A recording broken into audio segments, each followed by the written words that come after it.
Should I bang this first? Yeah, do it. I always do. Good morning, ladies and gentlemen. Ready to start, I guess. First thing on my item is to be advised this meeting is being broadcast over the internet and is being recorded. I'm pleased to be serving today as a new role as a chair of the Committee on Affordability, Accounting, and Planning. I would like to thank Chairman Jenkins for this opportunity. I also like to announce that Ms. Arcelia Acosta has been named Vice Chair for this committee. Congratulations, Arcelia. We look forward to work and continue to serve on this committee. Agenda item 2 is consideration of approval of minutes of the June 28, 2017 meeting. Is there any questions or discussion? If there is none, I'd like to have a motion and a second, please. So moved. Second. Any questions? Any member want to say any oppose? If not, this agenda item number 2 is motion passes, approved. Sorry. Agenda item number 3 is a consideration of approval of consent calendar. This consent calendar includes non-controversial items that can be approved without comment or discussion. This allows us to save time for other items that need more of our attention. The consent items are highlighted in gray on the agenda. The following are the consent calendar for agenda item 5E and 5F. Also, the agenda item 5G2 through 5G8 of the proposed rules. Are there any agenda items that anyone wants to move or remove from the consent calendar? Is there any discussion, questions? All in favor? Please. I need a second and a motion, sorry. I make a motion for approval. Oh, second. Is there any questions? That's it? They're all in there.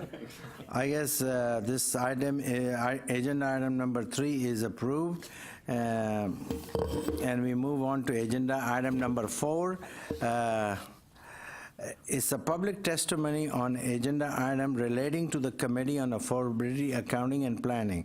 We do not have public testimony. We move on to agenda item 5A.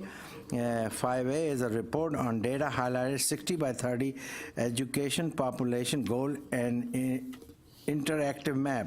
Dr. Julie Eklund, Assistant Commissioner for Strategic Planning and Funding, will provide a brief presentation and will be available to answer any question. This item is only for information only, please. Thank you very much, Mr. Anwar. Good morning, Board. Today I'm going to share a few data points about the 60 by 30 educated population goal, which is, of course, our overarching goal for the 60 by 30 text plan. As in case there's anyone listening who's not from the state, our 60 by 30 text goal is that by the year 2030, at least 60% of Texans ages 25 to 34 will have a certificate or degree. After I share these data points, I'm going to showcase a new interactive web-based map that provides some valuable information about where Texas stands in terms of our 60 by 30 goal. Let's see. So 60% by 2030 is ambitious. Here you can see we also have our 2020 and 2025 targets. We do have a bit of a data lag with the American Community Survey census data, which we use for this goal, for these analyses. We've just gotten the 2016 data in, and once we do the proxy calculations for our certificate holders, we'll share that with you. But you can see here we show the 2015 attainment rate at 41%. So that's the percent of our young adult population that has a credential. We'll need to increase by about 1.3% a year by 2030. From 2014 to 2015, we increased just 0.7% so our baseline was 2014, so just 0.7%.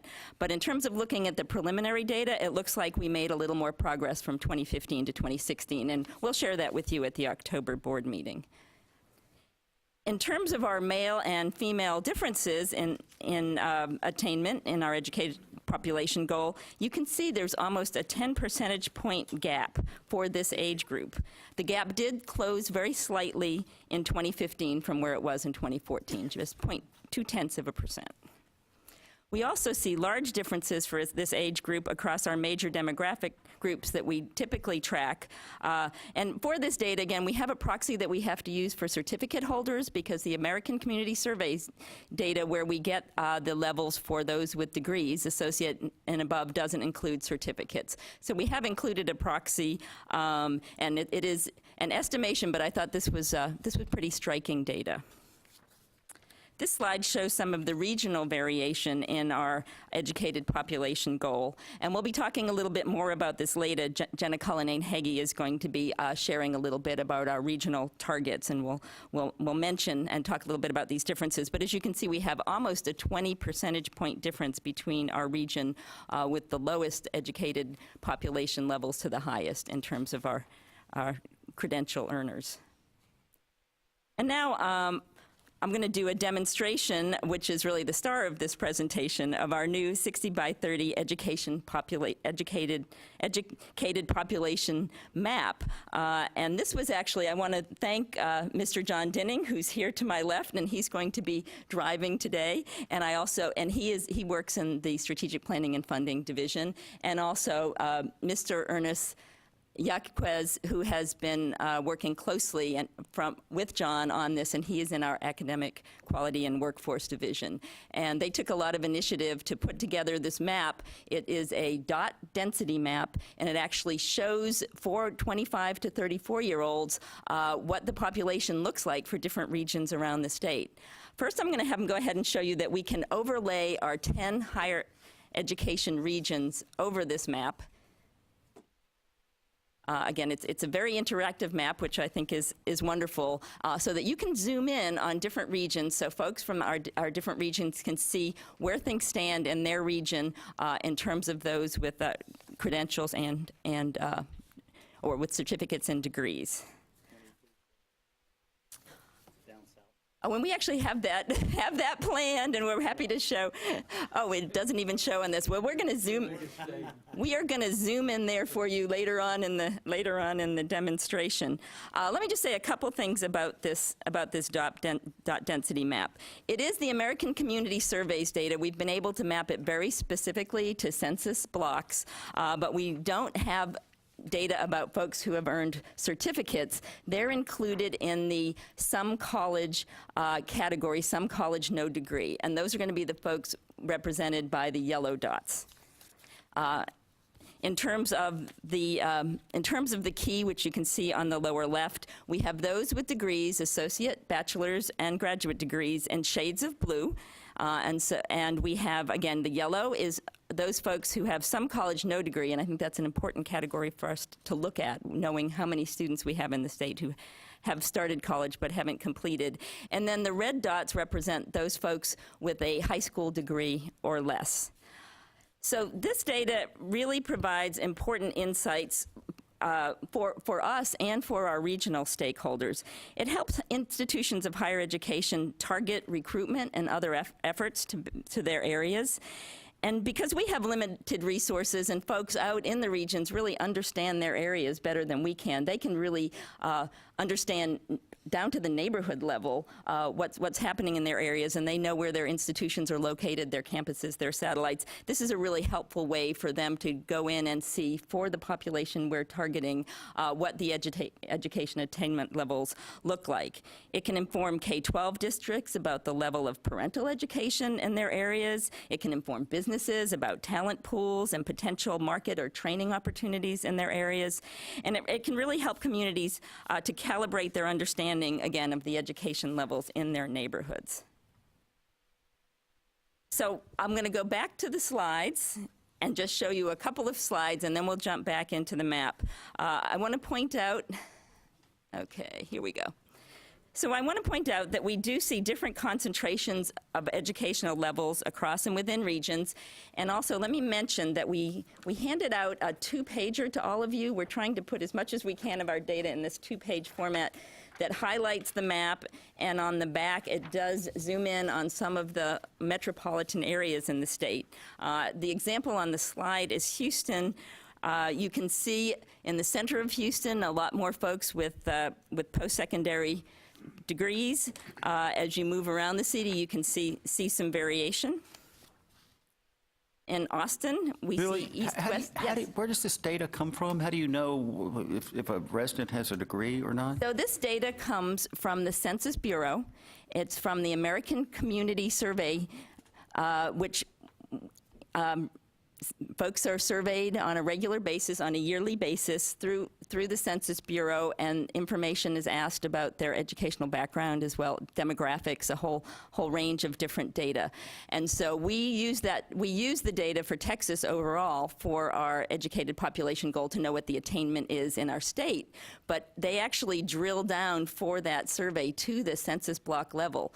So staff were able to map the education levels onto those census blocks and be able to show us very specifically. But I don't recall, just for instance, answering one of those questionnaires myself. So, did they just miss me? I mean, just no, everybody else? It is a survey. The 10-year census, looks for all residents, but it is a survey. But it's designed to give us a sample of the population that is representative of the full population, and they have, years and years of experience doing this type of surveying, so the confidence levels are quite high in terms of the information that comes in for that. The difference is that the census is actually essentially a door-to-door, and the survey is just that they're sampling, and they're able to make inferences based upon their history and knowledge and accuracy, so it's not as precise. And of course, the census isn't totally precise either, because there's always individuals that are missed, but it's very good data, and it's going to be very helpful for the work, especially as people in local areas try to establish key strategies for their region. And while people do know their areas, sometimes areas change, and I think they'll find in some cases that communities that they thought were educated at this level, perhaps it's not the case any longer, because it's more recent data. We always sort of live sometimes with what we knew from 4 or 5 years ago, and as we know, communities can change very quickly with building and businesses coming in, or a freeway coming through and moving people one way or the other.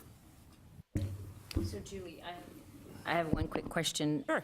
When we say that it shows from 2015, is this 2015 data? Yes. And then secondly, just for practical purposes, did the coordinating board commission this, or it's always data out there that anybody can tap into? It's data that is always out there. It's staff who actually looked at some work done by a professor at TCU, Kyle Walker, who did a national map of educational attainment levels for the adult population. They saw that work and they said, we could do something like that for our 25 to 40-year-olds and do it just for Texas and do overlays of our regions and really make it useful for the folks in the field. They also changed some of the categories so that the categories would fit well in terms of the population that we're tracking. And let me just quickly... Just a quick point. Sorry. The same data was used by the Strategic Planning Committee in terms of developing this first goal. Yes. So this is more up-to-date data, but it was data they analyzed, and Steve Murdoch, you may recall, was part of that committee. He was a former head of the Census Bureau, and so we had this, between our staff and Steve, we had very good guidance in terms of how to use this data. Yes. Thank you. Okay, so this shows Austin, And then one thing I'll show you in a moment when we get into the demo is that you can filter. So this is an example of the San Antonio area where we have filtered out those with degrees, and you can just see for San Antonio those folks who are certificate holders or non-completers, and again, that's the some college no degree category from the Census Bureau, or those who have a high school diploma or less. So let's jump into the map now, and I think you need the link there to get into it. Okay. And I want to show you first how we can zoom. So the nice thing is you'll see on the left that right now we're seeing each dot represents 150 people. We can zoom in and get to 50 people. Then we can go closer and get to 25 people, and even go to the point where each dot represents 10 people. Wow. And if there's at least 5 people in a census block, they can be included in terms of this information. So we're going to just look and see where we are now at the coordinating board. And we did this last night. We'll see if we can find it on the map this morning. And what you can see, it's hard to see the roads there. Areas that are industrial, commercial, areas such as rivers, staff was able to actually remove the folks there from those census blocks. There's tools to do that. So it only shows where people live. So it wouldn't show anyone right here where the coordinating board is, but it does show the neighborhoods around it. And you can see that here. And then if we zoom back out, it's kind of interesting sometimes to look at rural areas. When we were looking at Fredericksburg, for example, we noticed that we didn't see a lot of folks with post-secondary education, and then we started thinking about the age group and thinking about this is 25 to 34-year-olds. And thought, well, there's probably a lot of retired folks. There's a lot of people in older age groups in Fredericksburg, but in terms of jobs out there for 25 to 34-year-olds with a college degree, there might not be as many. So there's really a lot that you can glean from all different areas in terms of thinking about who lives there, what does it look like. Then we can go down to the valley. We wanted to show you a little bit there. One thing we thought that was really interesting in the valley is when you look at the valley overall, the population seems fairly spread. But if you remove those with with high school and some college, you can see the blue dots, so the parts of the population where we see those with a post-secondary degree, it's really centered around certain pockets and not spread across the whole valley. And again, if you turn the other on, again, you can see the difference. And in Austin, one thing we noticed is that there are areas with yellow, with those folks with some college, no degree, or maybe certificate. There are pockets where we see a lot of that, and others where we don't. And I could certainly see colleges looking at those types of things and saying, this is a place where we need to reach out and help people to finish their degrees or attain more education. Finally, we can do some really fun things with tilting the map so that you can, I'm going to let John show you this, so that you can look at it from different perspectives around the state. It really has a lot of functionality. It's something as we move on, we can think about adding components to it. But I think it's going to be really valuable for those folks doing the regional planning for the regional targets, because of course the educated population goal is one of the areas where we're going to be setting those regional targets, and they need to understand it better. Just a point, you've said it a few times, but Mr. Stedman, you talked about whether you were there. A couple of us aren't going to be on these maps because we're not between 25 and 34. So we need to remember that. So it doesn't represent the whole population, but just that population we're targeting. He's 34. Yeah, so what's he saying to you, Stuart? He's 34. Julie, I have a couple of questions. So this is on our website?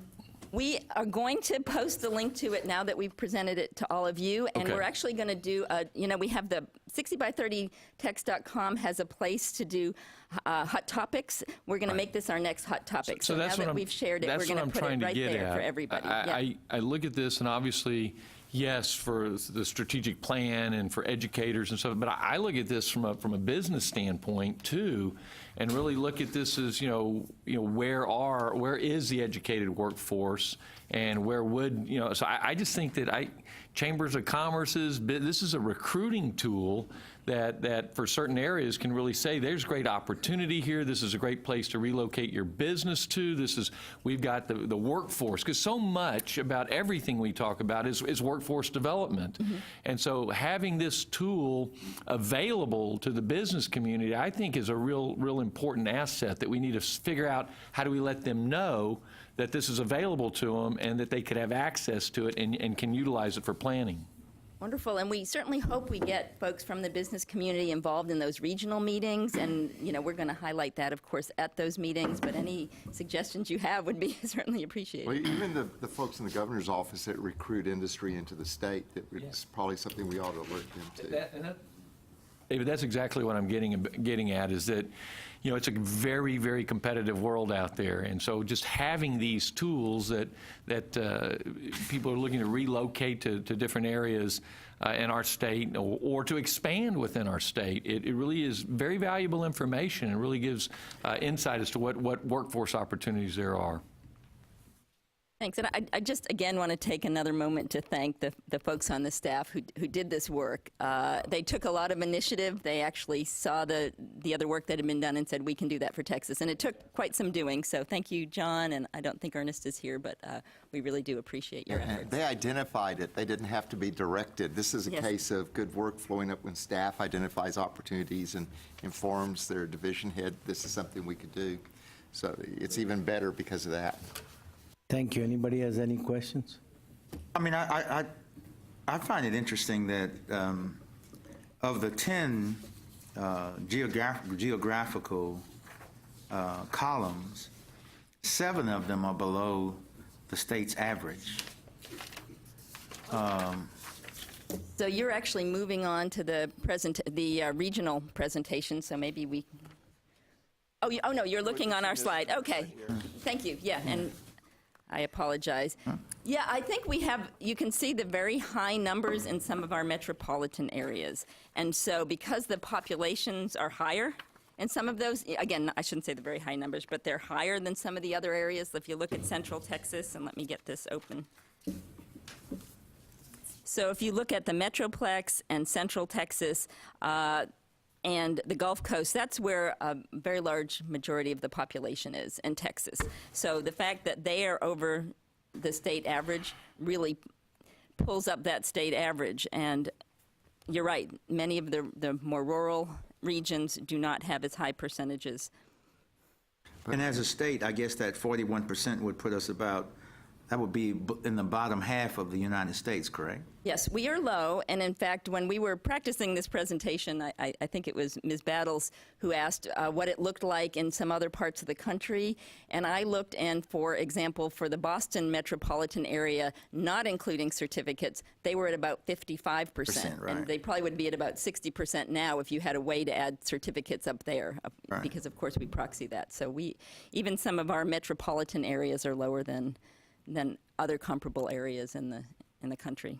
You know, and Ricky, that's one of the points that we've got to be driving home when we talk about how ambitious the goal is, right? To go from 41 to 60, well, it still doesn't put us at the top of anything. Right. And that's why when the commissioner talks about it, this isn't an option that we need to do. This is a have to do. Right. And it's, to remain even remotely competitive, we've got to get to 60% in this time frame. But still, there's lots of additional work that'll need to take place after that. And also to piggyback on what you were saying earlier about attracting businesses, don't forget that educational attainment is not just us growing our own graduates and having jobs for them, but it's also attracting other people in. We want to keep our students here, we want to have the jobs, but we also want to lure other people here to work here who fit this category. So it all combines together in a very important kind of way, and that's why Jenna will talk about why it's important that in terms of regional goals to have the school districts, businesses, higher ed sitting down together to talk about these. So to that point, I just got back from Denver, where we were the chamber intercity visit, and a big part of that visit is about education. And to your point, so in Denver or in Colorado, interestingly, why they didn't talk about a strategic plan, I believe, at least what they said, they're below where we are in Texas, but their goal, and they didn't say the time frame, was 74%, which was interesting. And yet, I didn't hear a plan how to get there, and I didn't hear a time frame how to get there, so I felt good that we at least have a strategic plan for the next 15 years to achieve that. But what they have in Denver, because they are such a magnet for young people right now, that's their big thing. Denver is just booming with millennials moving there. So their educated workforce, so much of it has been brought in. And so their numbers are kind of inflated, not from what they've done with Denver residents or Colorado residents, but because they're such an attraction for people to move there, well, then their workforce looks a lot better. And I guess that's what you're saying, David. That's a piece of what we want to be able to attract educated people to this area to add to educating our own people who are currently here. Compliment. Of course, our main concern is taking care of our own population, helping them be able to take advantage of that, but a bonus is drawing other people in at the same time who can help the state. You know, I thought I saw some data that stated that Colorado, in terms of percentage, has the highest percentage of college graduates. Is that not so? Colorado does have a higher percentage of college graduates than the national average. I don't know if they're at the top. Right. Massachusetts, Minnesota do very well on those indicators. But Yeah, if I remember, the data that I saw suggested that Massachusetts had the highest number, but in terms of percentage of population, Colorado has the highest percentage. I've got some a Lumina report I can share with you that has all the different states, so I'd be happy to They do weren't that. bragging about that, I'll tell you that. They were, you know, they have an aspirational goal very high, but they were lower from what I had heard. Like, I can't remember the number that they said, but it wasn't even 40%, but it may have been. Once again, it's which numbers are you slicing and dicing, and which age group are we talking about also? Yeah, I think it was in that almanac that we received that broke it down by state. Yes, we do also have information at the front of the almanac. I have a comment to make on this. My son lived in Denver, so I asked him, how come there's such a young population? It's a joke, but that's what he said. He said because they're allowed to smoke marijuana. Maybe not correct, but I got a question, Julie, for you. That helps.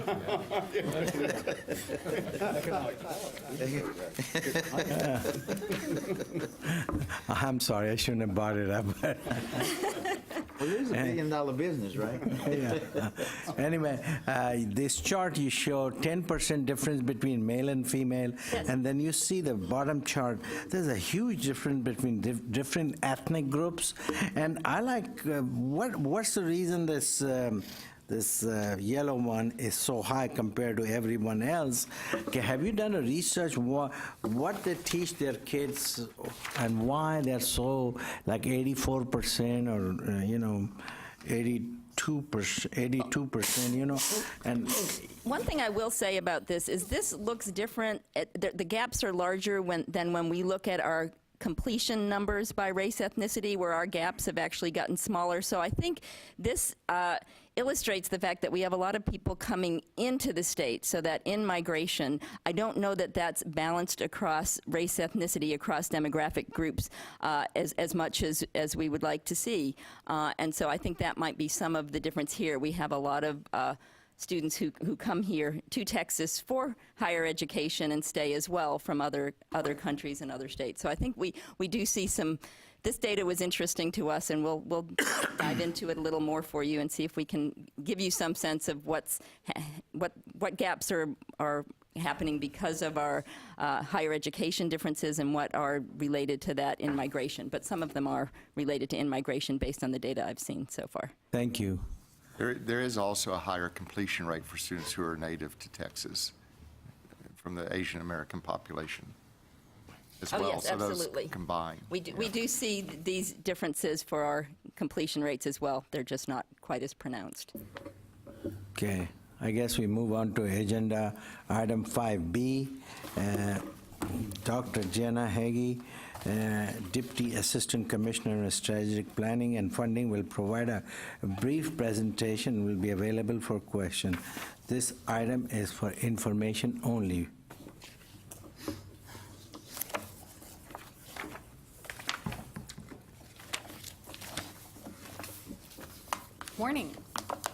Morning. So I'll be providing a short presentation about the relaunch of the Coordinating Board's Data Fellows Program, which trains stakeholders to understand and leverage data resources to support the state strategic plan. The Data Fellows Program is funded by the College for All Texans Foundation with grant support from the Bill and Melinda Gates Foundation. State data played an important role in developing, as you heard, in developing our state strategic plan goals and targets. And it continues to play an important role in our efforts to make the case for the plan, disseminate information about it, inform strategies and inspire action among diverse stakeholders in the state, and to track our progress. The Data Fellows Program is an explicit way the Coordinating Board is promoting the use of data and our tools going forward, along with hiring a full-time data trainer to provide support in the field. This summer, the Coordinating Board convened 2 groups of Data Fellows. Both training sessions included information regarding 60by30text.com. Participants learned that the site provides clear, concise information about our 4 goals and associated targets, and that users can access statewide, regional, and institutional level data. They learned that 60by30text.com is the place to track our progress towards the plan. And if they have an appetite for greater detail, they can seamlessly link to the state's accountability system through that site. Other data presented were tailored to the needs of the different groups of data fellows, which I'll describe shortly. Through this work, we hypothesized and found to be true that by learning about the data associated with 60by30 text, data fellows will actually come to understand the plan more deeply. Specifically, understanding what we are tracking for each goal and target help data fellows internalize our aims and crystallize areas for action, particularly related to the educated population goal and the student debt goal. The first training took place in June. We hosted K-12 district leaders, such as superintendents and administrators responsible for research and evaluation and college success. In addition to learning about 60by30 text data, K-12 data fellows learned about our robust high school to college resources that the coordinating provides on topics such as dual credit, matriculation to higher education, college readiness, and completion that is linked not only to individual school districts, but often the high school campus level as well. In July, the Coordinating Board convened leaders from higher education associations, advocacy, and philanthropic organizations for a deeper dive on the goal and target data and revised accountability system. The group also began exploring strategies around the plan for achieving the state ambitious aims. 2 additional trainings are planned for the fall to include institutional representatives from community and technical colleges and universities on November 16th and 17th. There are still a few slots left, so if institutions are interested, they should contact me. Once trained, data fellows serve as ambassadors to help disseminate information about the plan and available data resources. Data fellows were selected in part because of their professional networks and their ability to share data with others. Each data fellow has committed to providing at least 1 presentation for colleagues in their district, institution, or professional networks within 3 months. Data Fellows training is hands-on and engaging. For example, they participate in a data walk, which is a community engagement technique that features large format data posters, rotating small groups, and facilitated discussions. And you can see a few examples of the posters over here to my right. Participant evaluations thus far have been very positive. Thank you, Julie. One participant said, "The Coordinating Board has a lot more data than I thought. Knowing this will help us avoid reinventing the wheel when we're looking for information." Participants also like the hands-on nature of the training. Another noted, "By giving us time to get in and really play with the data, it will make it easier for us to decide the key parts that are most beneficial to share with my district." The learnings from the program have not been unidirectional, from Coordinating Board staff imparting knowledge and expertise to data fellows. Data fellows have also shared their expertise, insight, reactions, and efforts with us. I'll highlight 4 takeaways that have been informing our work. Data fellows provided information about user experiences with our tools and ways we can enhance them. Discussions surfaced misunderstandings about the plan and terminology that can be confusing across sectors. For example, the differences between attainment and completion, certifications and certificates, and the differences between post-secondary readiness and college readiness. Participants reinforced the need to continue to make the case for growing an educated population. Our work is not done here. We need to continue to provide compelling current wage data for post-secondary completers. And we also learned that people are hungry for strategies and how to plug in. They're very supportive of the plan, and now that they understand the data, they say we can't help but act. And they're looking for greater specificity and strategies. What are the best practices, toolkits, professional development supports that can be provided? And this is one catalyst for some of the regional work, which I'll talk about next. So Data Fellows has been a powerful forum for 2-way learning that we look forward to continuing over the next 2 years. And with that, I'll conclude and welcome any questions or comments you have. Could you tell us a little bit, sorry, Oh, no, go ahead. regarding the posters? Actually, the one on the left looked like it might answer some of the questions that were just raised during discussion. Yes, there's a state comparison that shows that Massachusetts and New York, on our little mountain climber graphic here, you can see that they're the highest, but even the highest, for the 2015 data that we had is still below 60%. But that's for the entire population, not the That's 25 right. to 34. That's right. That's the whole population, and it doesn't include certificates. So this is the way that we can show that cross-state comparison, most apples to apples. And that's all post-secondary credentials, which would include, really, I guess, just about everything. Yep. Okay. Yeah, associates are above. How many total data fellows are in this group? So about just under 60 for the first 2 groups, and then we'll have another 60 coming in this fall. And then are they by region, or, I know you talked a little bit about the selection process, but can you give us an idea of how you? So for the K-12 districts, we absolutely wanted to hit all of the 20 K-12 regions that are out there, so we had representation from each.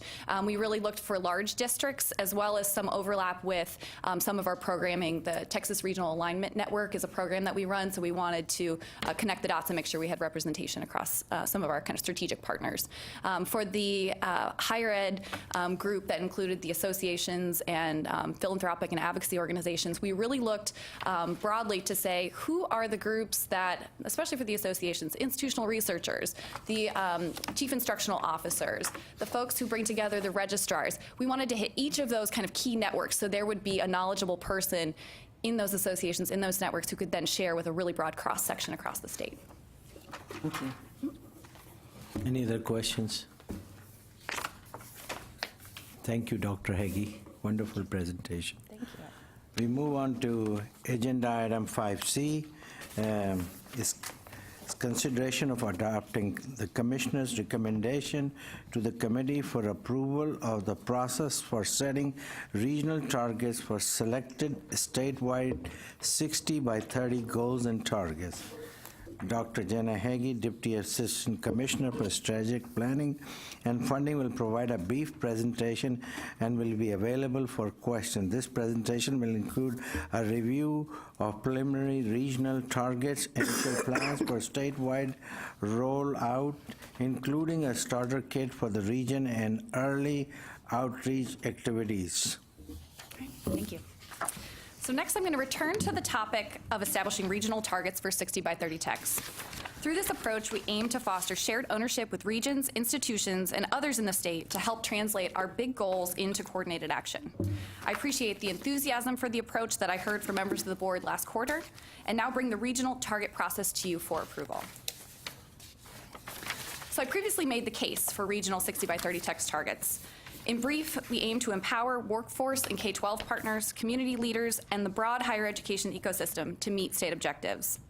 We seek to provide guidance to the institutions who have asked, how many certificates and degrees should I be producing by 2030? We also recognize that one size doesn't fit all, and our 10 higher education regions differ in many important ways. And we believe the state is more likely to achieve our objectives if we transparently share responsibility for our students' success. The process for which we now seek approval has 2 parts. The first step is for the coordinating board staff to replicate the methodology that produced 60 by 30 text goals with regional data in 3 areas. The first is the 60 by 30 educated population goal. The second is the completion goal of 550,000 certificates, associates, bachelor's, and master's degrees. And the third is the target of 65% of high school graduates enrolling directly in higher education by 2030. While all of the goals and targets of the strategic plan are critical for the future of Texas, these 3 areas are particularly well suited to regional work.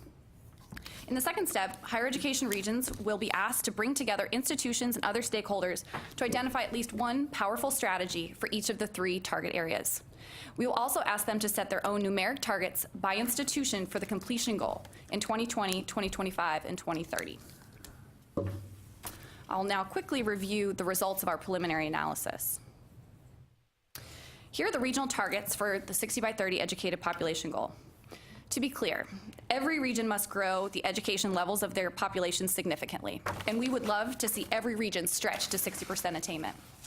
The numbers here represent the minimum growth we would need from each region to hit our 60% statewide goal.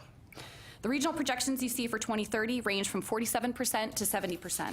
And this variation stems from the differences, as Julie presented, in current levels of attainment, as well as significant differences in the population growth in those areas over the life of the plan. Next, here are the regional targets for completions.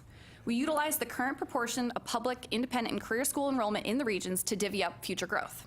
As we roll out the completion targets, we will supplement these regional projections with data on the current distribution of enrollment and completions by institution. And when we ask institutions to help determine their own completion targets, this data should help guide discussions within regions. And here are the regional targets for the rate of high school to higher education enrollment. You will recall that we have seen declines in this target over the last 2 years due to the growth in the number of high school graduates outpacing the growth in higher education enrollment. This regional target will help focus attention on making sure higher education institutions are ready to enroll more high school graduates and working with K-12 partners to improve student matriculation and readiness. I'd also like to point out that regions excel in different areas. For example, for the educated population goal, Upper Rio Grande is in the lower range of our attainment levels. But if you look at Upper Rio Grande here, you'll see that they have the highest high school direct enrollment rate and is projected to do so in the future. This example demonstrates a strength of our state and in the regional approach, that regions are leaders in some areas and learners in others. In addition to creating the preliminary regional targets, staff have been developing a regional starter kit to support regional collaboration. The components of the starter kit are listed here. And I'd like to highlight the Regional Context Data Workbook, where regions will find key insights about attainment, completion, enrollment, demographics, and workforce customized to their area. Another component of the starter kit is a list of sample regional strategies that are relevant to 60 by 30 techs. They're high impact and designed to address most or all institutions or students in a region. We are actively collaborating with TEA and TWC to develop suggested stakeholder lists, which include the best contacts for Education Service Center, the K-12 regional groups, and the Workforce Development Board contacts. We originally discussed rolling out the regional work for everyone this fall. After a healthy spoonful of reality about the magnitude of this work, we have decided to pilot one region this fall, which will be the large South Texas region. This region includes both the San Antonio area and the Rio Grande Valley. Activity with the other 9 regions will begin after the first of the year, starting with coordinating board-led webinars. We will be asking regions to take the lead after that point, and coordinating board staff will be available for virtual and in-person support. We'll also be aligning some of our regular agency convenings to layer support for this work, including use of the fall Data Fellows meetings to train people on the regional data workbooks and the spring accountability meetings to foster opportunities for regional collaboration and discussion of best practices. My hope is that this work will foster local creativity because it is not overly prescriptive about institutional activity, but at the same time encourages the tactical planning around 60 by 30 techs that the state needs to reach its goals. I thank you and welcome any questions or comments. I've got a question. Yes. Your educated population, 60 by 30, it shows 3 areas are really low, which is Upper East Texas, South Texas, and West Texas. Is that a reason that there are not very many colleges, or there's more ethnic population, or how do you answer that question, please? So these areas that you mentioned tend to be more rural, so there are likely fewer institutions of higher education, but also different kinds of workforce demand that's requiring kind of different levels of higher education to participate in the workforce in those areas. Thank you. Any questions?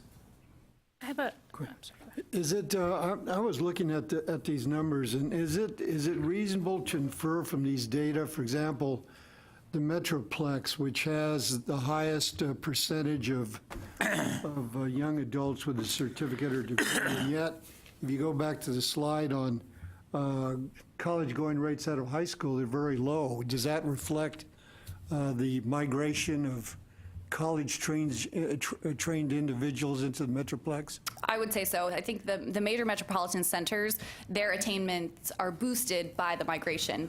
They're very strong economies that demand kind of high levels of education, pull people in from all over, either all over the state or all over the country.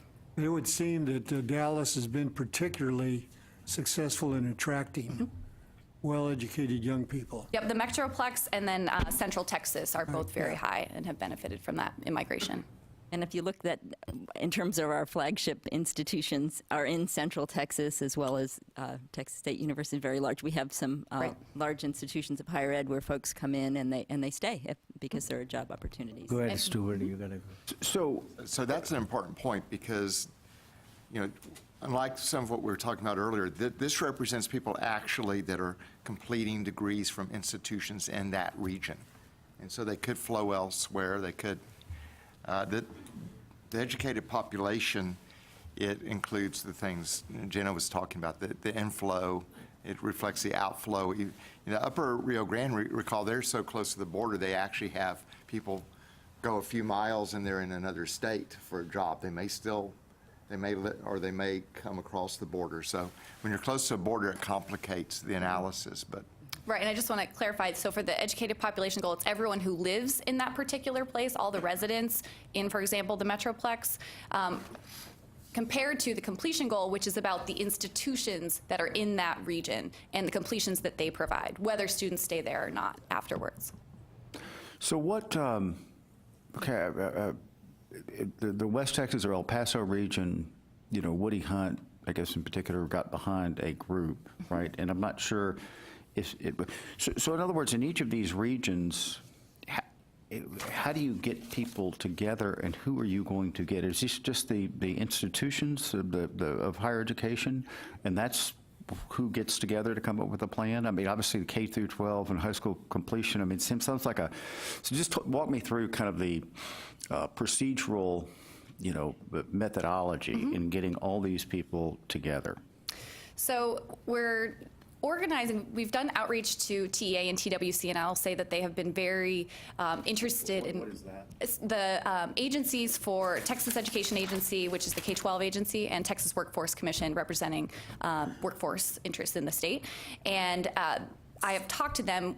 Unfortunately, we each have our own approach to regions, but what we've done is layered all of these regions together to say, okay, in the South Texas region from a higher education perspective, that includes several K-12 regions, so we're going to bring them together, several workforce development boards, bring those people together. So we'll start with institutions of higher education, presidents and liaisons as initial invitees, bring in some of those K-12 and workforce partners for an initial kickoff webinar that we'll lead, and we'll say, everyone, this is what your preliminary targets are, and this is what we're going to ask you to do. From here, we're going to ask folks in the regions to pick up the torch. So that might be a well-organized P16 council that wants to say, we'll organize folks, or maybe it'll be a pair of institutions, a 4-year and a 2-year, that say, we'll volunteer to host or co-chair and move from there. So we're going to be kicking people off, getting a starter list of participants, and then asking and saying, are there other key nonprofits in your area, key foundations in your area that might need to come to the table?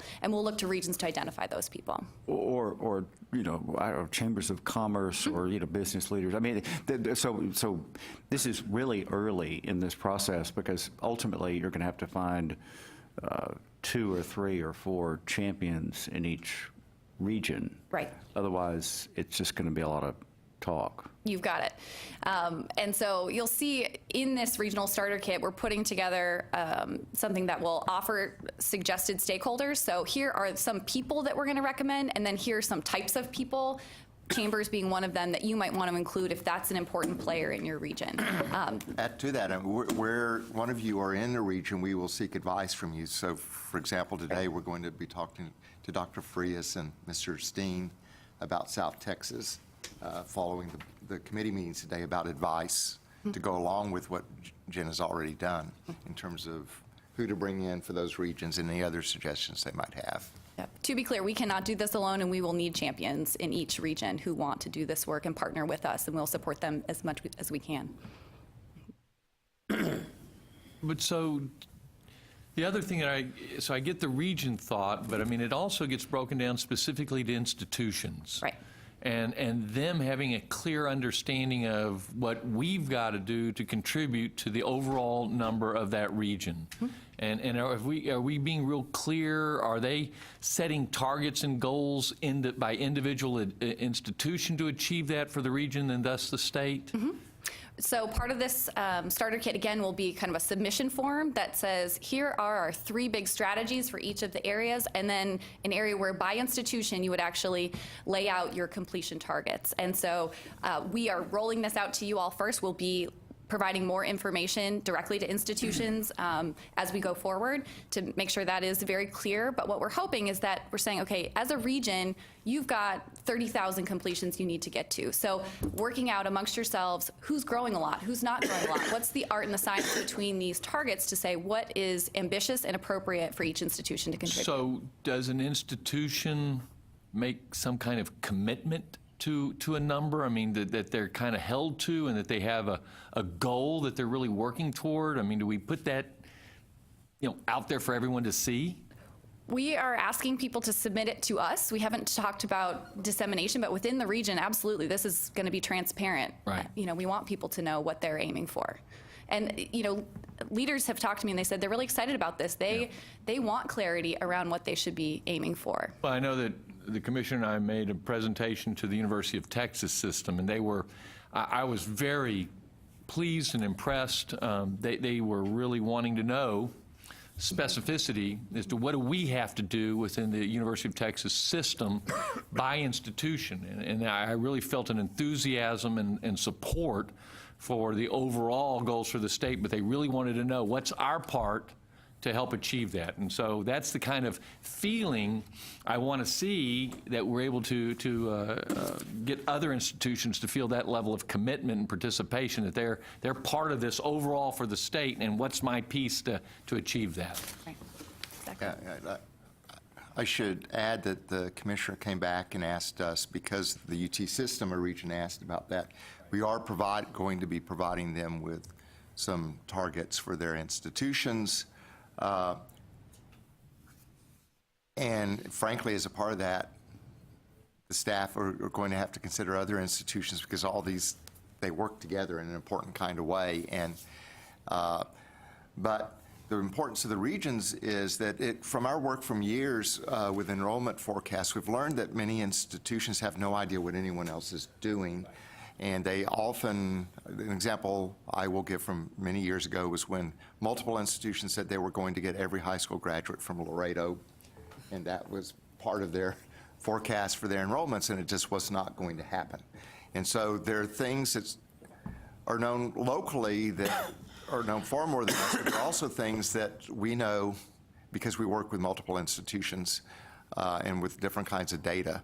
And but I can tell you going forward that you should be free to ask, once institutions have set their targets, to ask them about it when they're asking for a new program.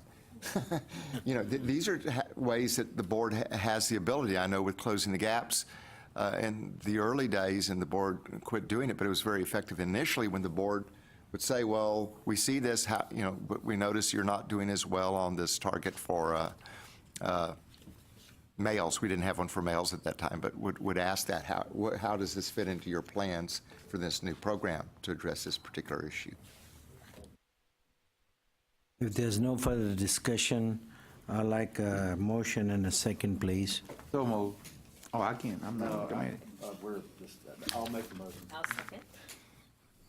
All in favor? Aye. Any opposed? This motion is passed. Agenda item 5C is approved.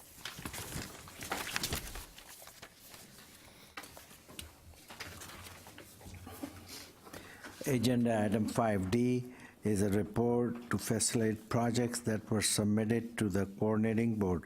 Dr. Julie Eklund, Assistant Commissioner for Strategic Planning and Funding, is able to answer questions. This is for information only, please. Any questions? If not, we move to agenda item 5E and 5F. Agenda item 5E and 5F were on the consent calendar. We move to 5G1, is an update on proposed rule relating to the formula funding of excess hours of developmental courses and interventions. Dr. Julie Eklund, Assistant Commissioner of Strategic Planning and Funding, will provide a brief update. This item is for information only, please. Yes, I just wanted to let you know, first of all, under House Bill 2223, there were changes made to the allowable developmental education hours that could be formula funded. They went from 27 to 18 at the community colleges and from 18 to 9 at the universities. But that bill did allow for an additional 9 hours for English for speakers of other languages developmental education courses. We put a rule into the Texas Register in August to address this change, but we did get a lot of questions, a lot of call-in questions from some reporting officials and other folks who were confused about exactly what this would look like in practice, and so we decided to pull the rule and provide a rule that added a little bit more clarity. And some of the confusion was just about what the maximum number of hours could be altogether for a student who was taking some of those ESOL courses as well as the traditional developmental education courses. And so we made sure in the new rule we included that language. But the reason why you're not voting on it today is because it is still posted in the Texas Register. I think the comment period is over in the next couple of weeks, so you will be seeing this for your consideration at the board meeting in October. And we haven't received any comments or questions thus far on the revised rule, but if we do, we'll be happy to bring them to you then. Could I ask a quick question? On page 2, if you look at the very bottom line, I think there's a number missing. See, it says up to additional credit hours. Do you see? Is that just? Page 2 of Oh, the yeah, actual looks like there rule. should be a Okay. number in there. Yeah. And There should be a number in there. oh, so we're missing something. There's a typo. I'm sure it's not. I mean, I'm sure it's right in the. I just wanted to double check that. Student has exceeded 9. No, I believe I think we might be, no, the period is still shown and not crossed out, so it says, so if you look at interventions, there's a period after that, and then a new sentence begins up to 9 additional semester credit hours. Is that what you're? There's no Yeah. 9. I may have an older agenda copy. Maybe There's not a 9 in there. Oh, okay, you might have, yeah, maybe there's an older copy. We'll be sure to look at that and make Sorry sure to- that it's, I no, didn't- thank you very just much for wanted to- pointing that out. We want to make Right. sure that It's a typo. we've got this language correct. Thank you.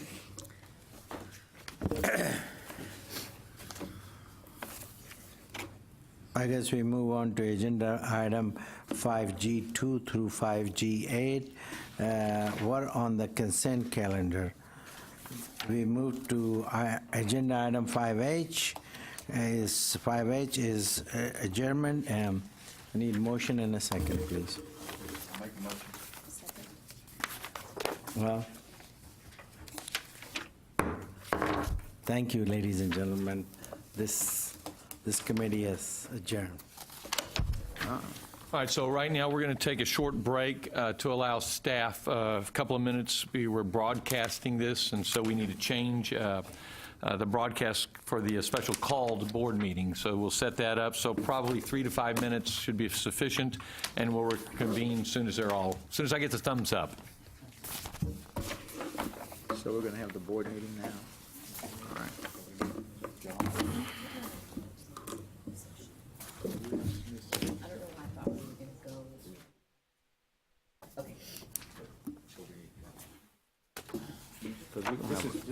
We're going to have a quorum, don't we?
Hi, good morning, everybody. The clock says that it is 10:13, and I want to welcome everyone to the special called board meeting, and thank you to my board members, fellow board members, for being here today. As we begin our meeting, like every board meeting, and as Javed had said earlier, we are being broadcast live over the internet, so be prepared for that. Reminder to silence your cell phones again. I think you've already talked about that. I'd also like to call to your attention that we need to please excuse the absence of Janelle Shepard. Janelle is actually speaking as we speak right now at a conference up there in the Metroplex, and so she had that on her calendar and was not able to move that. So I would like to have a motion to approve her absence. First and the second, Arcelia. So first and second motion, all in favor say aye. Aye. Opposed? Great, thank you. And let the minutes record that we do have a quorum for this special called meeting. And so, members, we're going to take agenda item 4 first, since we have President Brent Baker, who is the interim president at Weatherford College, here with us today. So we will skip to that item. And so agenda item 4 is a discussion and consideration of the Weatherford College's request for reconsideration of the board's acceptance of the college's offer to repay formula funding as a result of an audit finding relating to continuing education hours reported in error. But before we hear the testimony from President Baker, I'd like to invite Paul, boy, I don't want to mess this up, Paul. Mayor, okay. It's a lot easier to say than it is to read, is what I'm gathering there. With the coordinating board's internal audit and compliance monitoring department to provide background on this topic. So, Paul, if you would, please. Thank you. First of all, just like to let you know that Mark sends his regrets. He's on a well-deserved vacation. He normally would do this, but in his absence, it's my opportunity to do so. As you might recall, this audit report from Weatherford originally is from April 2016. It is the first of 3 formula funding continuing education audit reports that came before you. The audit concluded that Weatherford College overreported formula funding and continuing education contact hours, and that resulted in scheduled overpayment of approximately $1.4 million. The noncompliance was in 2 overlapping areas. First was the age immediate employability issue, and the second was the lack of charging and collection for tuition. At the time the audit was reported back in April 2016 to the AOC, Weatherford did not contest the conclusions of the audit report, but just asked to repay the $1.4 million over a period of time. The board accepted Weatherford College's offer to repay and allowed 5 years for that repayment. And that's reflected in I think the motion is listed on the blue page there. Through the end of fiscal year 2018, $632,214. It's reflected in what? This in here. The exact motion is listed there in the introduction to this agenda item. Thank you. Got it? Okay. So through the end of fiscal year 2018, $632,214 will be paid back. It is important to note the amount paid through the end of fiscal year 2018 because those funds through that time period have already been reallocated to other institutions, even though a lesser amount has been paid to date, which is obviously a smaller amount. This reallocation for fiscal year 18 was finalized and publicized prior to the reconsideration request from Weatherford College, which was September 1st. So that was all done, so we have to deal with that fiscal year 18 number. So since April 2016, legislation has been enacted resulting in changes to the existing law that allows some funding for continuing ed students between the ages of 16 and 18. And it also excludes basic learning employability type courses. And effective, this legislation is actually effective 9/1/2017 and not retroactively. And so that impacts the discussion here today as well.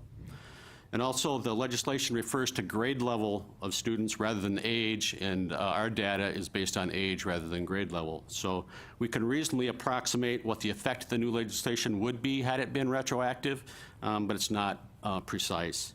If it were to be applied retroactively based on the 16-year age, the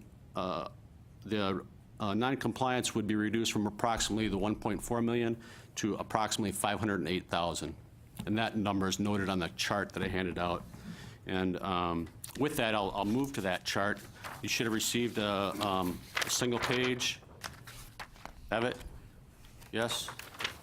I'd just like to walk through that just a little bit to show some differences between the three audits that we've had regarding continuing education formula funding.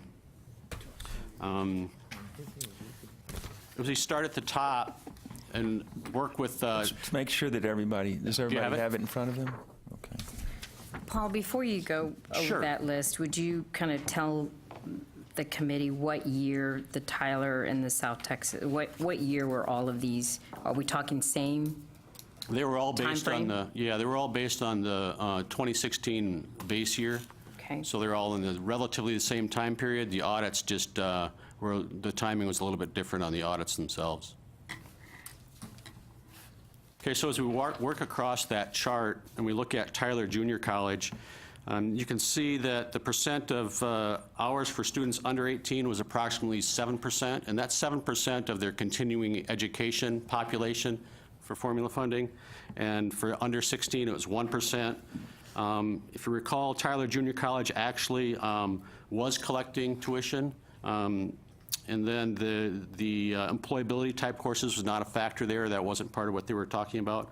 And then also the percent of total formula funding dollars that was actually non-compliant. So this would include not only continuing ed, but the other types of formula funding that they would have. And that was just 0.3% for Tyler Junior College. And as we move to South Texas... Paul, what was the full amount? Excuse me? What's the full amount in dollars for Tyler Junior College?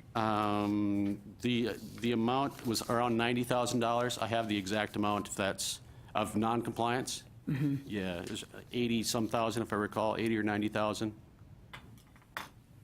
Let me get the exact amount for you. It was in the $90,000 range. Okay, thank you.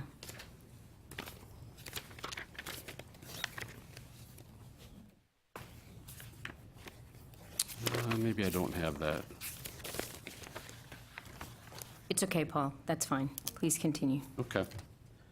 It was around that amount, 91,870. So then as we move to South Texas College, under 18 was in non-compliance was 45% of their continuing ed students. 21% was under 16, 93% they were not collecting tuition for, and South Texas was different in a lot of their courses that were directed at high schoolers were these basic learning employability type courses. So that would be a factor as far as what would be eligible, but they were certainly gearing those types of courses towards their high school student population. Their percent of total formula funding dollars in non-compliance was 3.4%. And then as we move to Weatherford College... Paul, what was that total? For South Texas College? Yes. Was right around 2.3 million. Thank you. And then lastly, Weatherford College, 64% under 18, 23% under 16. They were not also collecting tuition. 99% they had where they were not collecting tuition. They did not have the employability learning type courses to worry about, and their total amount of non-compliance was 9.3%. What was the total amount for Weatherford College? For Weatherford College, the total amount was approximately 1.4 million. Pardon me? 1.4. 1.4 million. And with that, any other questions that you have, I'd be willing to answer. Would you mind just really quickly going over HB 2994, just very briefly, the changes that it made? Sure. I mean, the changes that impact this were the age factor. It allows some under 18-year-olds between 16 and 18 to be included in the formula funding amount. There's also a limitation on the basic learning employability type courses. Those are not allowed under that category, and it takes effect in September 1st of 2017, which won't be realistically, will affect the 2018 base period, which will affect the FY 19 and 20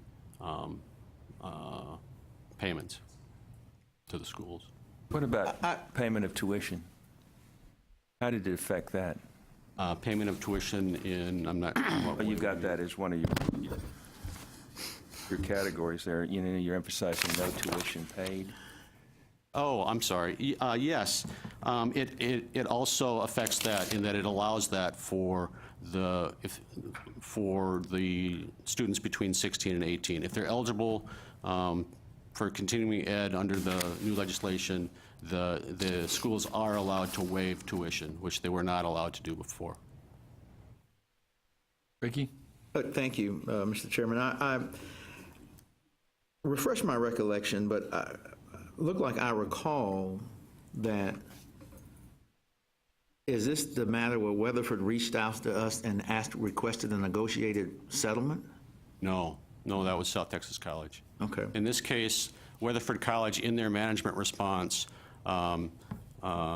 agreed with the audit report, and I don't recall if they even appeared at the board meeting, at the AOC meeting. Okay.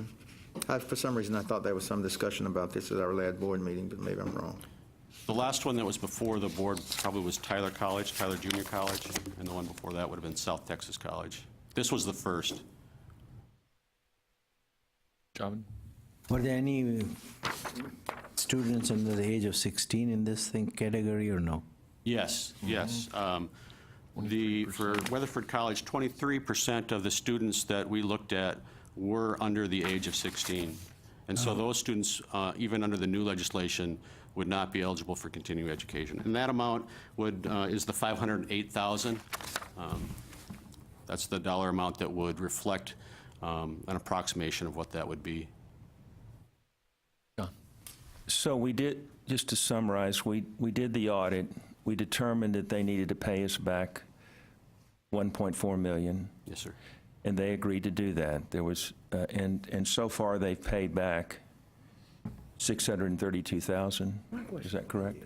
Through the end of fiscal year 18, that's what the amount will be. I think what the it will current amount is about $373,000 that they've paid to date. Right. And then what you tried to do was to say, well, if the statute that became effective September 1st, if it had been in effect when all this was going on, the result would be that they would owe us what? $508,000. And I know you're saying you can't get that exactly, but that's about right. Yeah. Okay, thank you. I just want to be clear. I mean, I know my recollection served me correctly. When I asked you whether we had talked about whether there had been some negotiated settlement, you said no. And then you just said yes to Mr. Steen. Which is it? I think that was a different question. I'm not sure what you're asking. I asked him, had there been any negotiated settlement of the $1.4 million? He said no. Right. He just said yes to John. No, what he's saying, what it would be with the new legislation, all right, that's what the amount would be in concurrence with what was passed in the last session. I got that, but so nothing's been negotiated, and that's what we're here to do today. Oh, I thought he said that they had agreed to pay the $1.4 million. They have. That's correct. That's where we are currently, is the last piece is that. Today, at the request of Weatherford, they are here to ask for something different, and that's what what we're having is Paul is giving us the data of the current. The Weatherford president will make a request. That's what we'll be here to consider. Mr. Raven, so you could maybe call it negotiate in the sense that we said you owe us $1.4 million, Agreed. And they agreed. So that would be a negotiated settlement. Yeah, Okay. that's what the So semantics. let's make sure, because I want to make sure everybody understands what we've done to this point and where we are at this moment, and then we'll ask Weatherford to come forward and make their case. So, Arceli, did you have a? I did. I think it would be appropriate, Mr. Chairman, if at this point we allowed Paul to talk about the legislation that we're talking about that recently came into effect. I think it's important for the audience, people who are listening at home, our Texas taxpayers, to understand, that development. I'm not an expert on that particular piece. Perhaps there's someone else that might be better to speak to the legislative change. Well, that change impacts what we're doing today. It does. So I need somebody to It explain it could. to us, and especially to our audience. Rex, looks like you drew the short straw. Thanks, Rex. Thank you, Rex. So in essence, the legislative change now allows, as of September 1 of 2017, allows for institutions to report for contact hour reimbursement juniors and seniors that are enrolled in board-approved continuing education courses and programs that lead to employment. So things like what are typically referred to as avocational programs, sort of hobby stuff, if you will, is not a part of that, but programs that would lead to employment. Probably the biggest one that institutions offer is CNA, Certified Nurse Assistant, for example, that does allow folks to be employed, particularly in long-term care facilities and that kind of thing. And it effectively allows juniors and seniors to be enrolled in those programs and then receive contact hour reimbursement for them. But the legislation was not retroactive. It's what takes place going forward, and I think that's another important piece of the puzzle. Okay.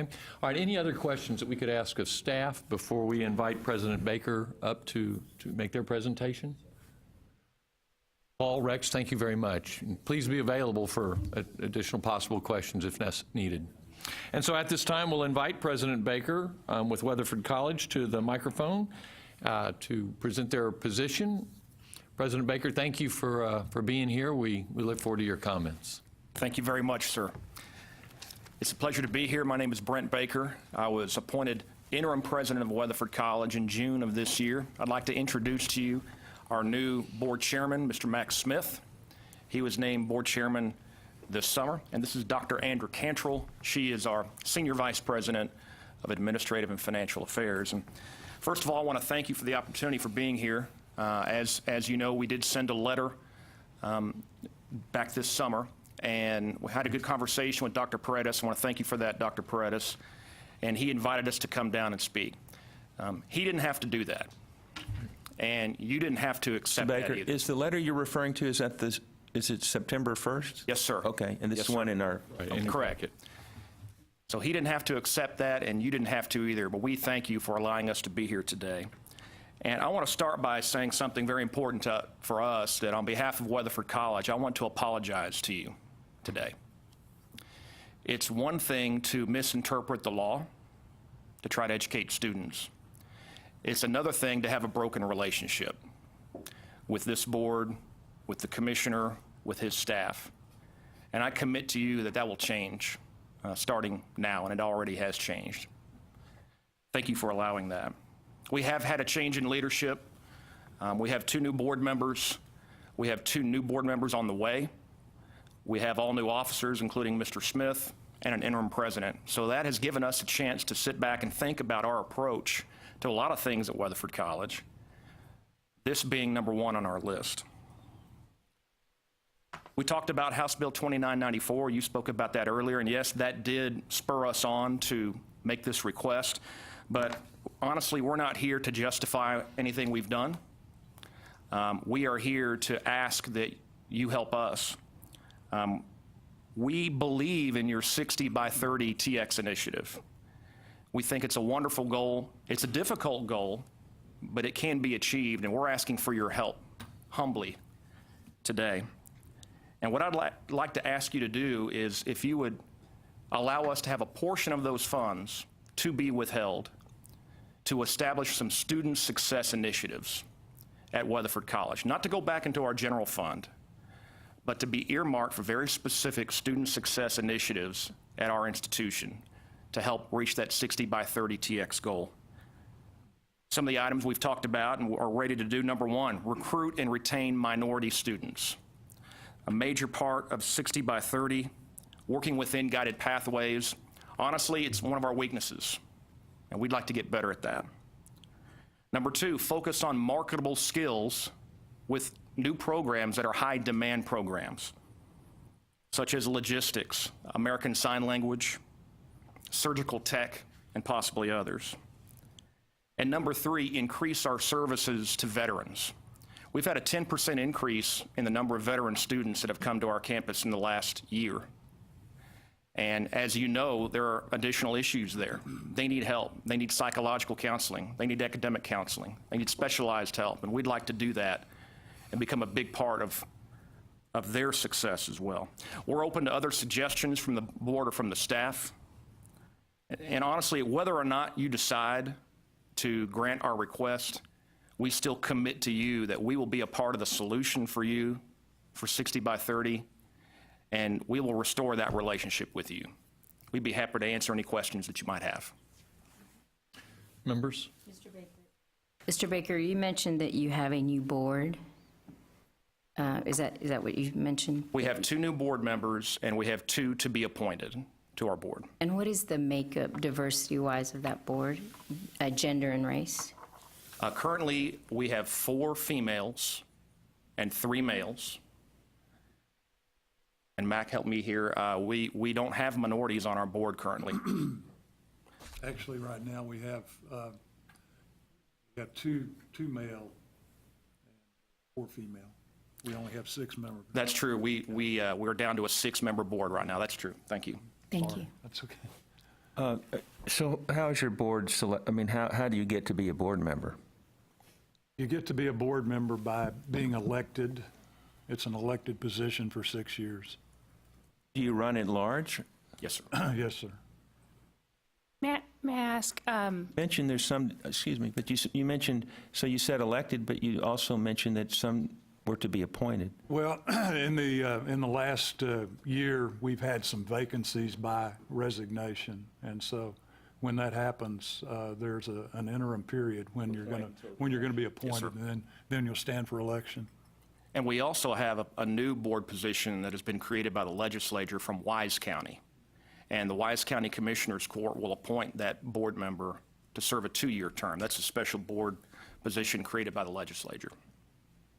And who appoints the vacancies? The vacancy is appointed by vote of the existing trustees. if I may ask, so you were discussing changes in personnel. I was wondering whether there were any sort of reforms or changes to your internal compliance processes and your internal kind of finance office, the way that, you know, it was dispersing funds. Dr. Cantrell, would you like to speak to that? Clarify dispersing funds. Sorry. Essentially, my question is whether or not internal processes at the college have changed in terms of, you know, compliance, such that something like this would, you know, not recur. Absolutely. I do know that working with auditors when they were there was more of a recommendation to us at that time that we, instead of working through the continuing ed adult basic, that we move those to credit hour programs, and much of that has been done, and we've been able to recoup many of those hours that were lost at that time through the credit course side.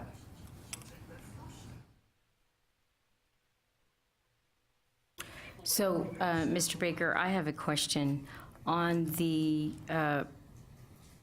continuing education courses that were offered for under the age of 18. Could you share with the board what types of classes you offered that would be for that Yes, ma'am. age group? My understanding of those courses, welding was one of the courses being offered at the high schools. And CNA, which was mentioned earlier, Certified Nurse Assistant, was also another course offered. Anything else that we should know? Honestly, I don't know of any other particular courses. Dr. Cantrell, you might remember that. Those were mainly it, and the superintendents of the surrounding area had come to us and requested that those courses be taught at that time, is why we were trying to comply with House Bill 5. And we reached out, the superintendents reached out to us, and this is the way that we were able to address it. Whether it was right or wrong, it was moving as fast as we could to the needs of the superintendents. So is it correct that you only had 2 courses? No, but those were majority of the courses. There were others that workforce in the area. A lot of it was in Wise County, that area up there, I think. And I couldn't tell you specifically all of the courses, but I do know that they were courses such as this. But they were meeting the needs of workforce in the area. So they weren't courses like flower making? No. Or anything like that? Were you there when this mistake was happened? Were you there at the college? What we did at the college was to go back in and move those over to the credit side, and which a lot more requirements are put into the applications. I know the thing that they were doing in the continuing ed, they discussed that it was so difficult many times to get students enrolled in the courses at these younger ages because of the parents and not being able to fill the application process. And so they were able to, when they, to come in and register these students in classes and list them then. Well, once we moved it to the academic side, it was much more stringent, where the parents did have to sign for every class. And so there's a lot more requirements. It takes additional steps, but we are taking those steps to be sure and certify those students. And so there's a lot more work that's being done, but we've been able to transition into those, and we've provided more personnel to assist those students and to the school districts in meeting their needs. My question is this: were you there when these mistakes were made, or are you just just came on to the Weatherford College? When those mistakes were made, we didn't realize it. We didn't realize it. My question: were you there? Yes, we Yes, were sir. there. Yes, Okay. sir. Yes, sir. Yes, sir. All right. So I've got one more comment to make before. If we do this, what kind of example would it set for the other colleges and other institutions that, we negotiated it and now we're going to go back and redo it? That's a Any great comments? question. That's a great question to ask, sir. If you're asking us, I don't know that I can tell you, other than that we've made a commitment to change how we do business at Weatherford College. And, the fact that House Bill 2994 is in place does help clean up the language for the future. And I think that's part of the reason why we came to you here today. But it says it's not retroactive, right? That's true. Yes, sir. Fred? Thank you.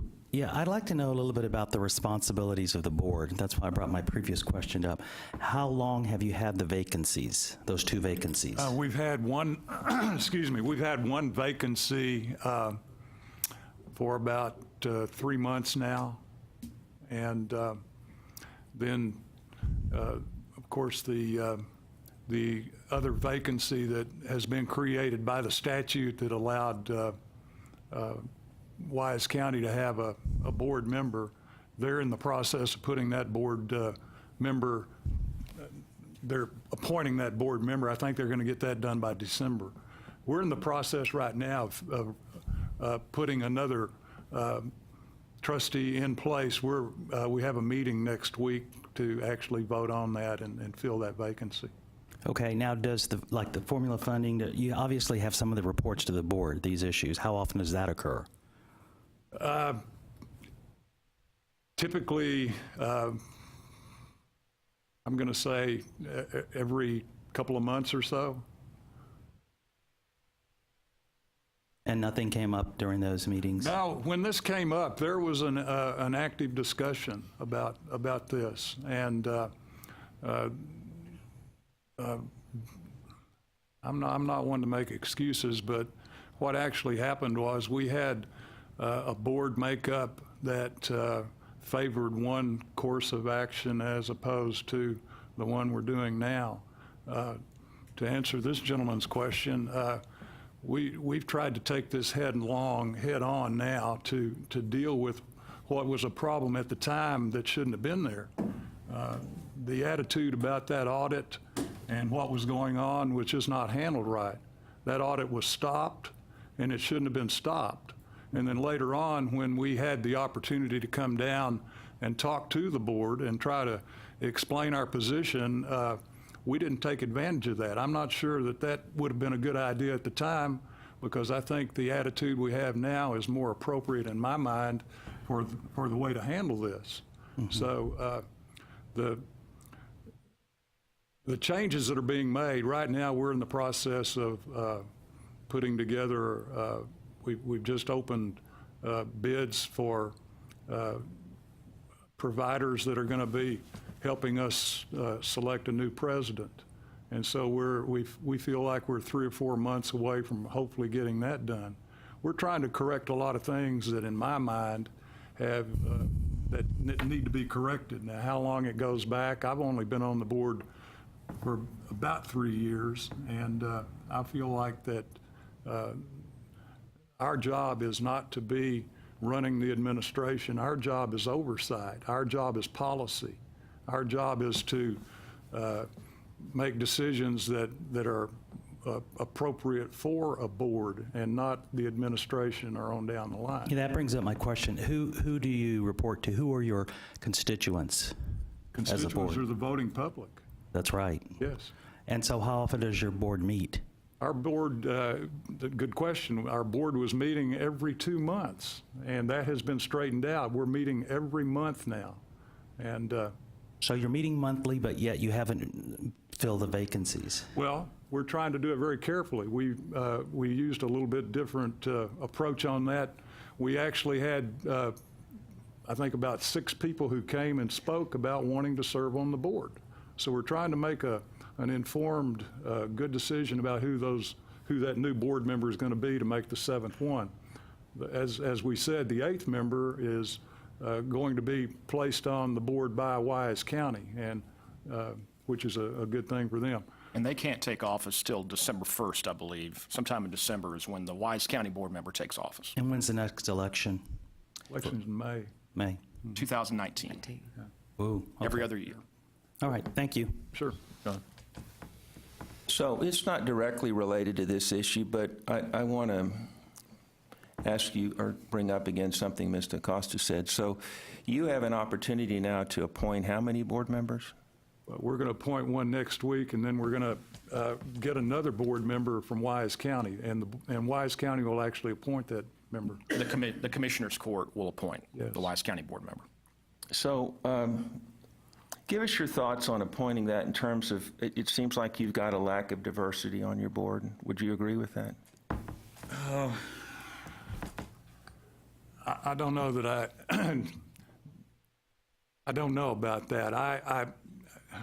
I'm a believer in diversity. I have no problem with that. I think diverse views are really what we need.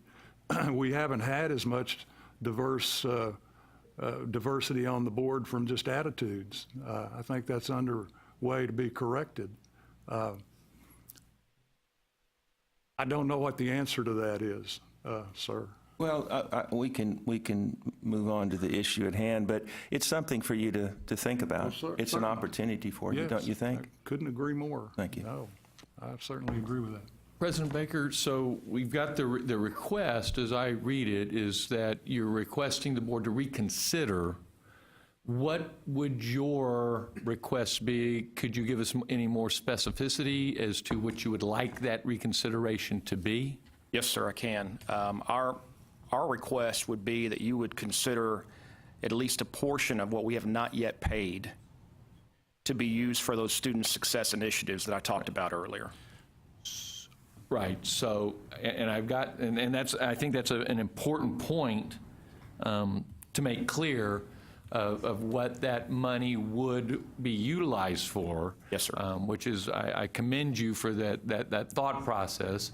And so you're not asking for a specific amount, you're leaving that to us. Yes, sir. To determine. Is that what your request is, to be clear? But to be clear also, that whatever we were to decide, if there was an amount, it would be specifically utilized for student success. Absolutely, and I would go so far as to say that we would be accountable back to you and back to your staff. I could assure you of that. On exactly how we spend that and the outcomes as well. Okay. So, board members, any other questions? Or Celia, please. Yeah, I just have a follow-up question because I cannot help but question the fact that your chairman doesn't understand or recognize that diversity is important, because the taxpayers of this state are very diverse. This is their money that we are talking about.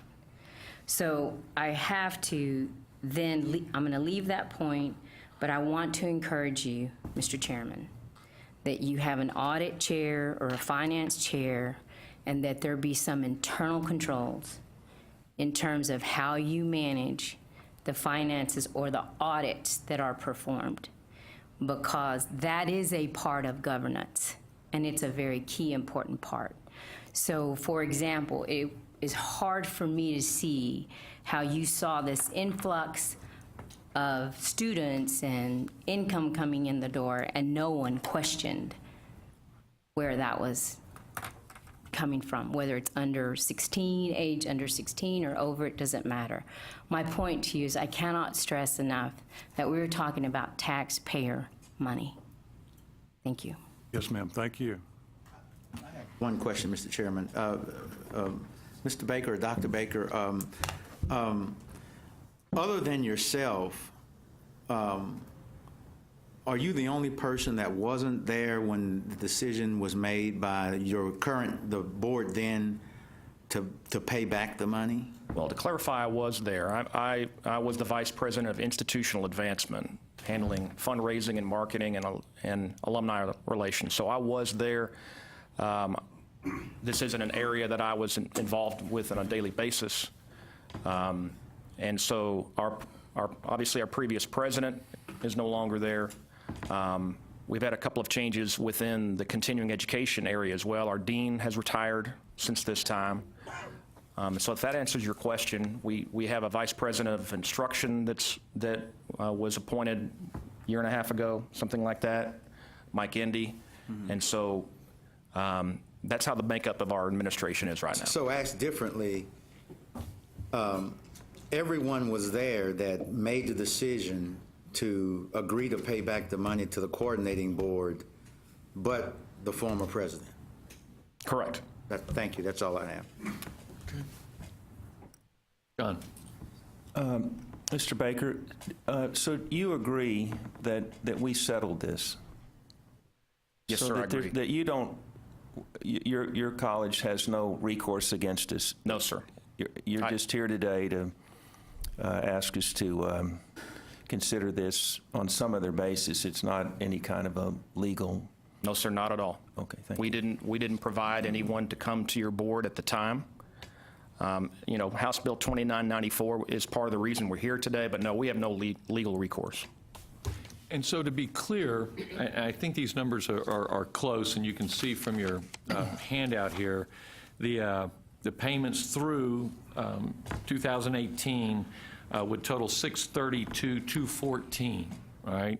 And that's committed, okay? The way I view it, that just to be kind of clear of what we're talking about. So if you subtracted the $632,214 from the 1.4, so the portion that you're requesting would be some portion of 767, 786 in approximate numbers, right? So Yes, that's sir. the portion that your request is, and so members, that's kind of what we're looking at, because that 682 that's on your sheet is committed.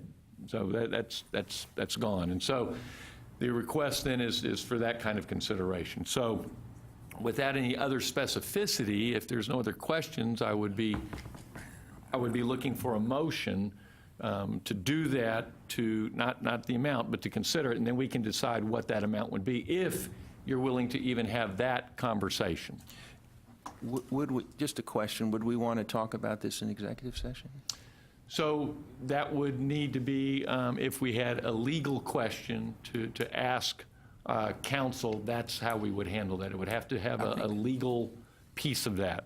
Well, I mean, I think it's clearly a legal question. I mean, we had an agreement.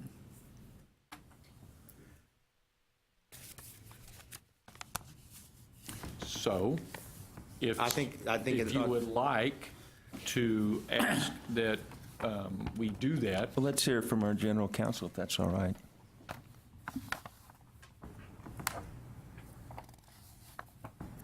If there is a legal question, I would think we should address that in executive session.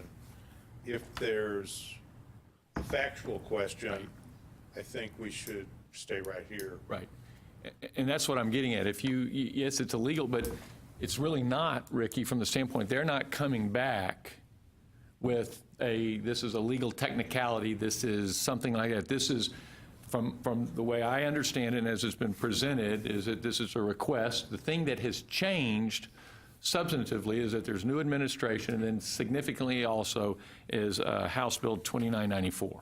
And so on those grounds is where Weatherford is asking. So to the point, if you've got a legal piece, then we could do that, but right now, I don't know that it's legal. Well, I don't know if it's a legal question. It's more of a, what do we choose to do? What do we think is right and fair? And what's the appropriate course of action? I mean, I do think there is a legal question to the extent that we're talking about an agreement that we entered into on behalf of the coordinating board with Weatherford that affects taxpayer money. And so I do think that, we ought to have an executive session where we talk about the legal ramifications of what we do, because there are legal ramifications of what we do. Okay. We're considering changing an agreement that we had with somebody. Okay. And it's not our job to be lawyers. Right. I tend to agree with Mr. Ray. And with that, I think. Question. Not only that, aren't we responsible to the taxpayer to consider this in executive section? There's only certain components that we will be allowed, and we will have counsel with us, and so we will discuss only appropriate pieces that would have a legal context to it, and so we won't have a full discussion. And so, pursuant to Texas Government Code Section 551.071, the board will meet in closed session to seek advice of legal counsel on certain issues pertaining to this matter.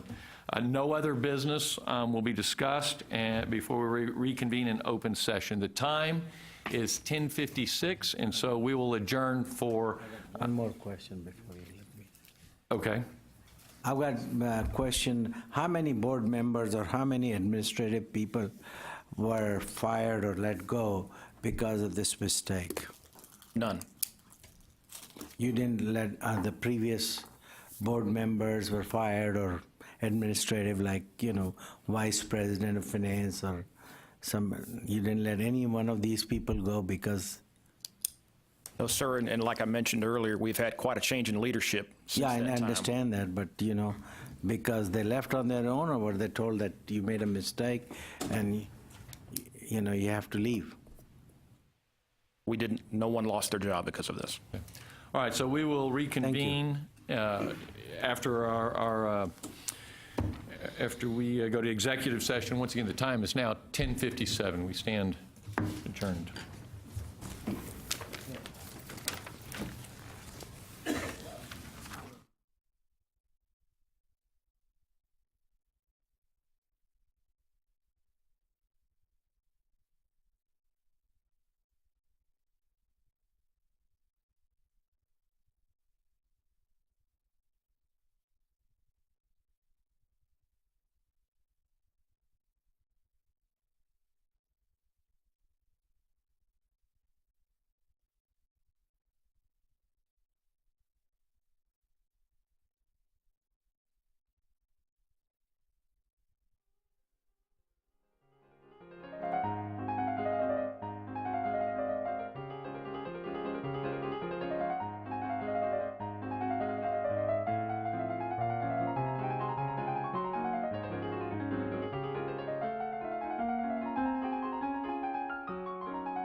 8:18, and the board is now reconvened back into regular session. So where we had left off, members, we were having conversation and discussion, and in order for this to move forward, I would need a motion to approve the agenda item, which would be for reconsideration of our decision as it relates to Weatherford College. So at this time, do I have a motion to do so? Okay, having no motion to reconsider, then it is the will of the board that we will not reconsider. And so, gentlemen, ma'am, we really do appreciate your coming here, and we understand your position and appreciate your willingness to share that with us. So thank you for doing so. Thank you very much. Thank you. We appreciate it. Great. Thank y'all. All right. Let me go back to agenda item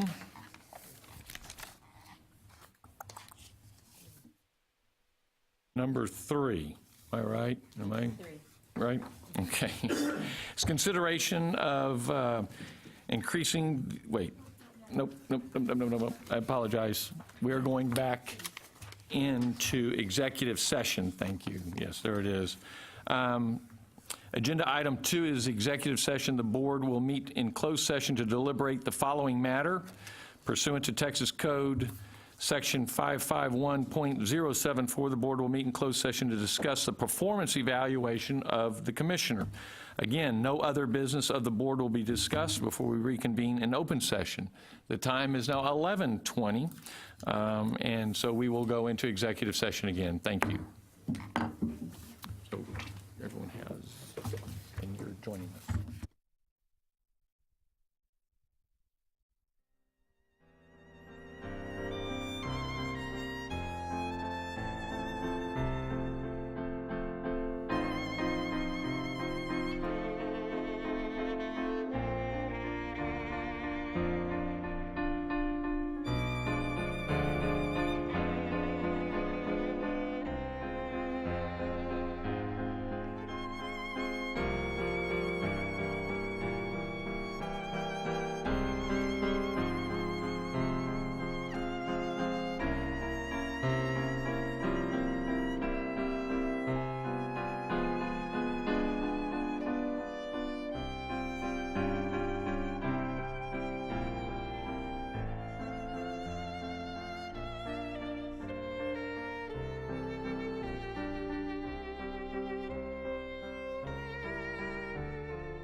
The executive session is concluded, and once again, no action was taken during the executive session. The time is now 11:34, and the board is now reconvened into regular session.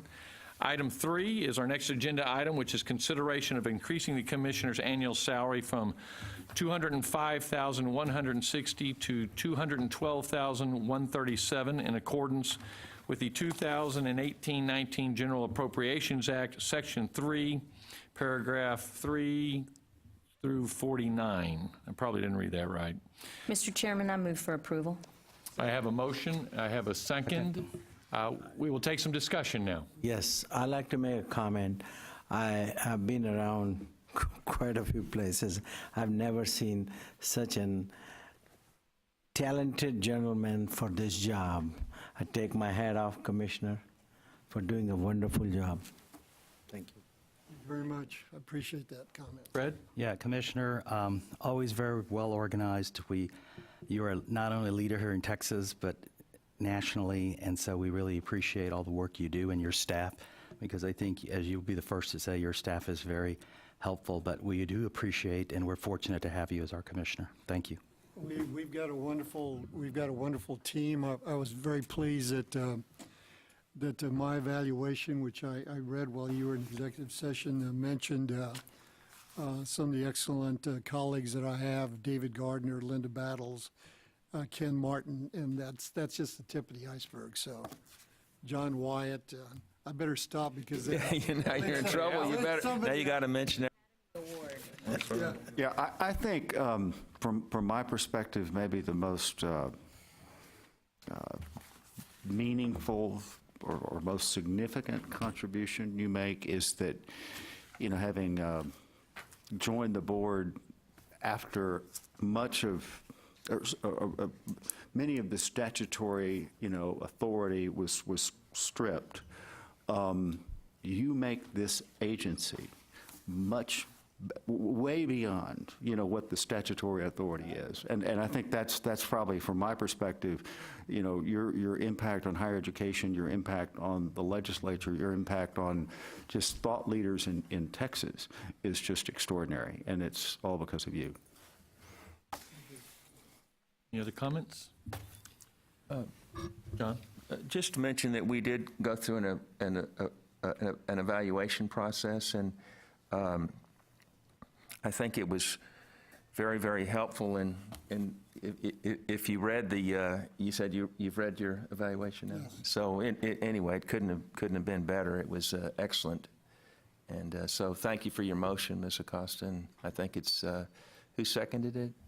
Mr. Anwar. So I think it's whatever we can do for you salary-wise, it's well deserved.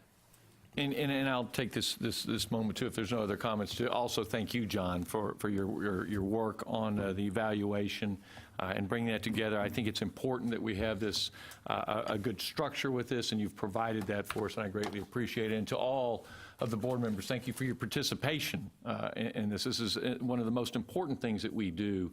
And to you, Commissioner, it was a wonderful review, and leadership matters. And you don't just lead the coordinating board, you lead higher education in this state. And so people look to you for that leadership. And so the only thing I'll be looking to you is to make sure that you stay with us for many more years is what one of the wishes were. So having said that, I have a motion and a second. All in favor of the motion, please say aye. Aye. Opposed? Great, the motion passes. Congratulations, Commissioner, and thank you for your work.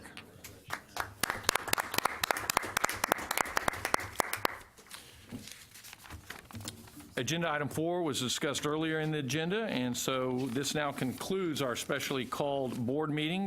Do I have a motion to adjourn? So moved. I have a motion and a second. All in favor say aye. Aye. Opposed? Great. Thank you. Motion passes. We do now stand adjourned. So we're going to take a short break again to allow staff to change all of the technical stuff before we get started with the Committee on Academic Workforce and Success. We'll reconvene in 5 minutes, and we'll convene and then break for lunch. Is that okay? Okay, good. I'm not on the committee, so I've got some things to do. Okay.